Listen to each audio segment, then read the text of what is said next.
We start with breaking news from Hong Kong. The territory's leader, Carrie Lam, is right now on television, being broadcast across the territory, responding to 5 demands made by protesters.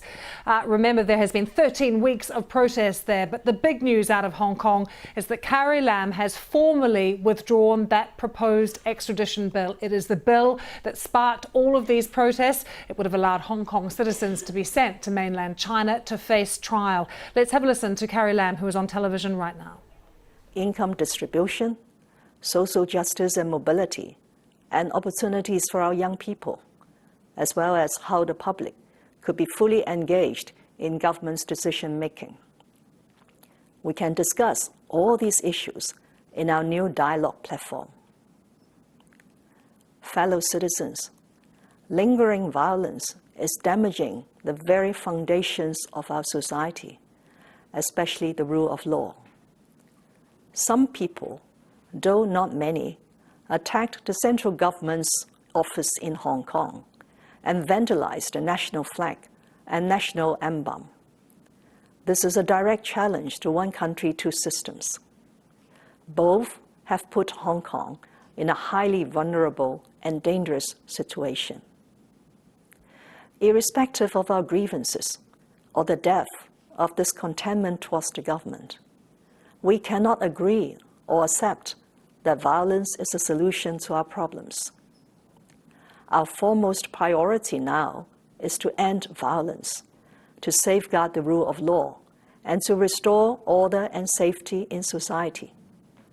As such, the government has to strictly enforce the law against all violent and illegal acts. My team and I hope that the 4 actions just announced can help our society to move forward. Let's replace conflicts with conversations, and let's look for solutions.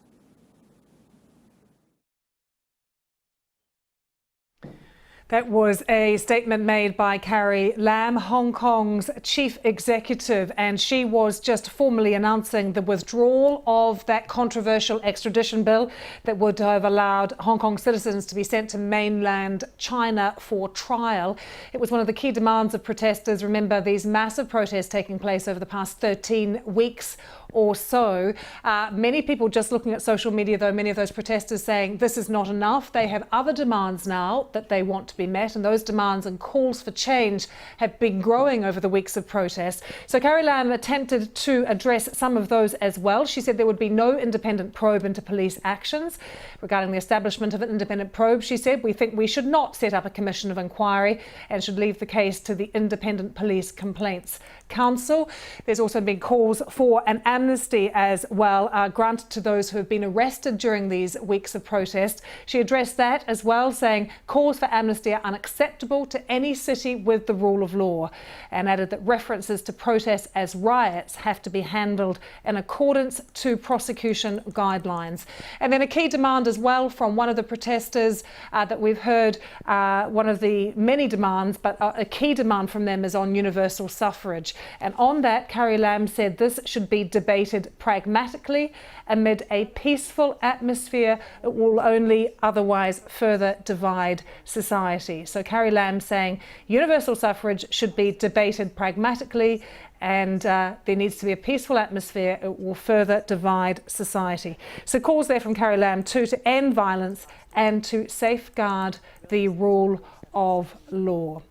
Let's take you straight to Steve McDonald, who has been watching Carrie Lam and joins me now live from Hong Kong. Let's just start with this key thing that Carrie Lam said, the withdrawal of the extradition bill. Steve, this is a dramatic U-turn, it seems. Yes, absolutely. I mean, 3 months ago, this all started when hundreds of thousands of people took to the streets in Hong Kong opposing this very unpopular bill allowing for extradition to mainland Chinese courts controlled by the Communist Party. Now, at the time, they were completely dismissed by Hong Kong's leader.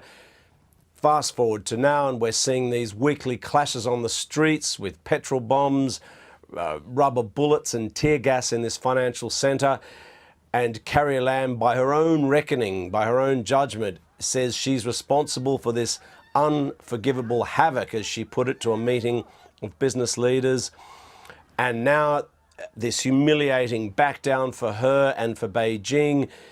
They've gone along with one of the key demands of the protest movement, that is that this bill be officially withdrawn. Now, she says that when this will happen will be when the Legislative Council meets again sort of officially in its full form. That's in October. But this announcement, as I say, this has been one of the main 5 demands of the protest movement. That's now the protesters have won on that front. They've won on that front, Steve. They've won on that front, but not with some of these other key demands. So will they be satisfied? Will this stop the protest and their movement? No, exactly. This is precisely the problem. The longer it's taken for this debate to be resolved, the broader the activists' demands have become. And now they're saying they want a genuine independent inquiry into the police force and alleged links between some officers and the underworld. They're saying they want universal suffrage in this city. Now, I think for many activists now, they'll think, well, we won this one, why don't we just keep pushing forward?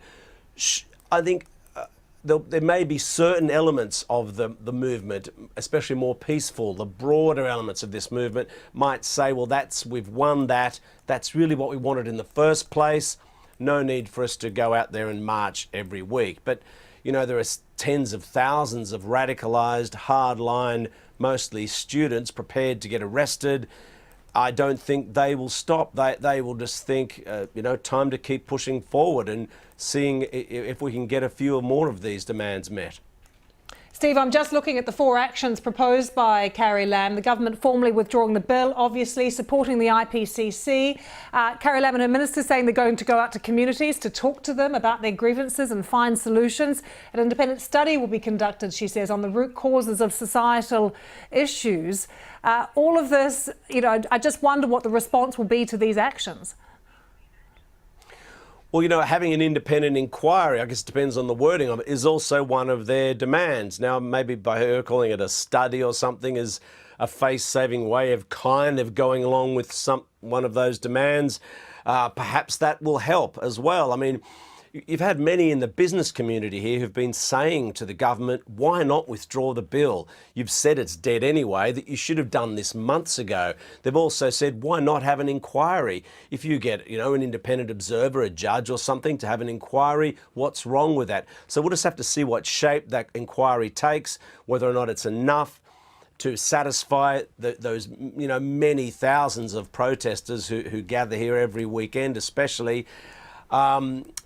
As for the, this existing, she's inquiry into the police, she's adding a few more people to this structure that's already there within the government. That won't be enough for the protest movement because they don't trust that structure. They say that's just part of the formal police complaints procedure. You can put a few more people on it. That's not enough. They want a broad independent inquiry separate from that, looking into police behaviour.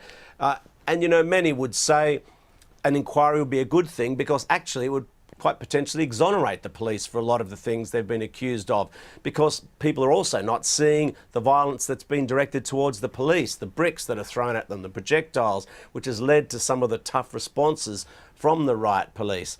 But if we go back to the big news today, though, that Carrie Lam is backing down on this bill, the extradition bill finally gone. It's a huge victory for people power in this city. And Beijing will be potentially worried that message gets through to the mainland, that if you take to the streets, you can win. And this is why it's taken so long for them to formally withdraw this bill. But Beijing, Steve, they were the ones that would have dictated the withdrawal of this bill?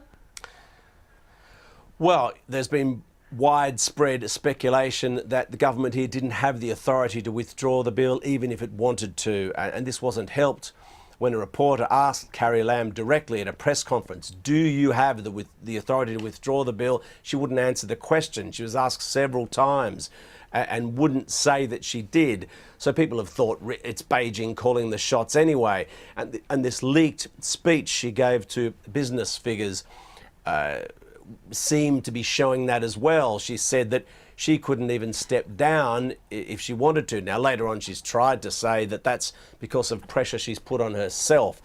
But it's been interpreted again as Beijing being the ones who really would be deciding whether she would resign or whether she should stay in place. Steve, can so I the quickly... fact that she's made this announcement would have to have been cleared by the central government. And can I quickly ask you what kind of reaction there's going to be in terms of the stock market and business in Hong Kong to this?